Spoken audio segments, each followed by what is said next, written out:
Mistake number 1. You take a long hot shower first thing in the morning. But the correct thing to do is take a bath. Why is a bath important? Well, and I would say the second part of that is when. You take the bath at night, right? So I want you to get out of thinking of that hot shower in the morning or a hot bath, and I want you to think of taking the bath at night. Now, many women with chronic fatigue feel imbalanced, and so hot showers can make them feel even dizzier. So a bath is very nice, and you can throw some essential oils or Epsom salts or other things in that bath, but take it at night. It'll help you sleep, and it'll help you relax. All right, next part of the morning routine that could be making you a little bit more messed up with your chronic fatigue is that you have a carb-heavy breakfast, as we saw. So how are the breakfast choices that we're making contributing to our chronic fatigue? Wow. People have got their breakfast way wrong. I mean, really. Caramel lattes, sugary cereals, bagels. So all of these are really designed to give you quick energy. So if you're feeling really tired in the morning, you're going to want something that kind of revs you up. The problem is what goes up quick, your blood sugar, goes down quick. And so you may feel good for the first hour, 90 minutes, but by 10 o'clock in the morning, 9:30 in the morning, you're going to be feeling headachy. You're not going to concentrate as well. Big mistake. So what should be done by Katie? Take a look. Mistake number 2. You make a typical breakfast high in carbs.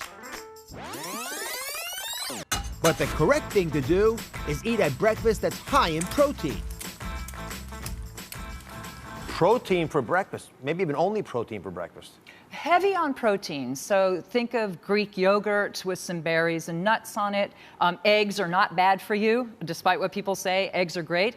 But then you could also have something like apples and cottage cheese. I mean, there's a number of ways that you can get more protein in, but I promise you, if you ate better protein for breakfast and save your carbs for night, you would go through your day with more energy.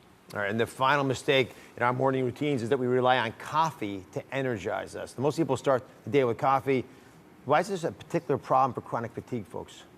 Well, you know, there's nothing wrong with having a cup of coffee. She's not having a cup of coffee. She's got like a whole jug. Thermos. Yeah. I mean, and I think that's what a lot of people do. They overdo the coffee. Caffeine has a long half-life, meaning that in the body, it sticks around for a long time.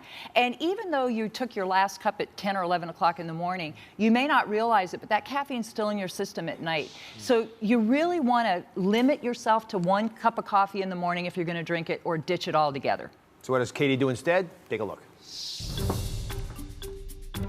Mistake number 3. You fill up a thermos with coffee to energize you throughout the day. But what you should drink is herbal tea. Tea instead of coffee. They both have caffeine. I guess herbal tea doesn't. Herbal tea does not have it. They're technically called tisanes, right? But nobody knows what a tisane is. An herbal tea that's not caffeinated is technically a tisane. And I think people think of these as just relaxing.